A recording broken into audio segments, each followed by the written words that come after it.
आजच्या भेटीमध्ये? नाही, राजसाहेबांची मी सदिच्छा भेट घेतली की उद्या जे काही ठरेल महायुतीचं आणि मी जर समजा उमेदवार असेल महायुतीचा तर त्यांनी मला सदिच्छा द्याव्या, त्यासाठी त्यांच्याकडे सदिच्छा मागण्यासाठी, आशीर्वाद मागण्यासाठी मी गेलो होतो. एवढेच होतं, बाकी काही विशेष नव्हतं.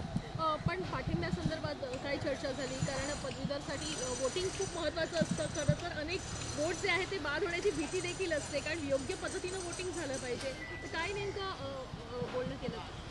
नाही, त्यांना सांगितलं की जर समजा मला उमेदवारी मिळाली महायुतीतर्फे किंवा आणखीन काही ठरलं तर मला आपला पाठिंबा असावा, माझा सपोर्ट असावा, आपण माझ्या पाठीमागे ठामपणे उभे राहा, असं अशी विनंती माननीय राजसाहेबांनी करायला आलो होतो. साहेब यस म्हणाले. हां, ते म्हणाले की झाले तर ज्यावेळी होईल त्यावेळी निश्चित सांगेन मी तुम्हाला. शेवटचा दिवस आहे अर्ज मागे घेण्यासंदर्भात. एक धाकधूक वाटते का? कारण महायुतीचे खरं तर कोकणमध्ये, मुंबईमध्ये असे 2 उमेदवार समोरासमोर उभे आहेत. आता हा निर्णय वरिष्ठ पातळीवरती होईल. मला असं वाटते की माननीय मुख्यमंत्री महोदय एकनाथरावजी शिंदेसाहेब, आमचे देवेंद्रजी फडणवीस उपमुख्यमंत्री आणि अजितदादा पवार साहेब हे मिळून निर्णय घेतील.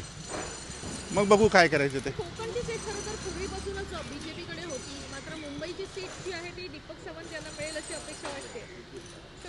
धन्यवाद तुमच्या शुभेच्छांबद्दल, आणि मिळाली तर निश्चितपणे निवडून येईन असा ठाम आत्मविश्वास आहे.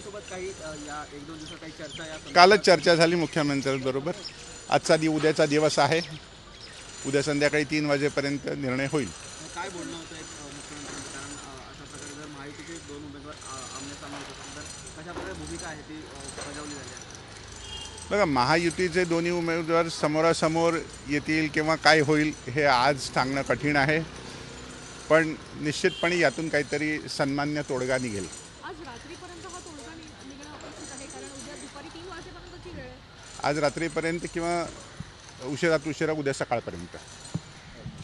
धन्यवाद.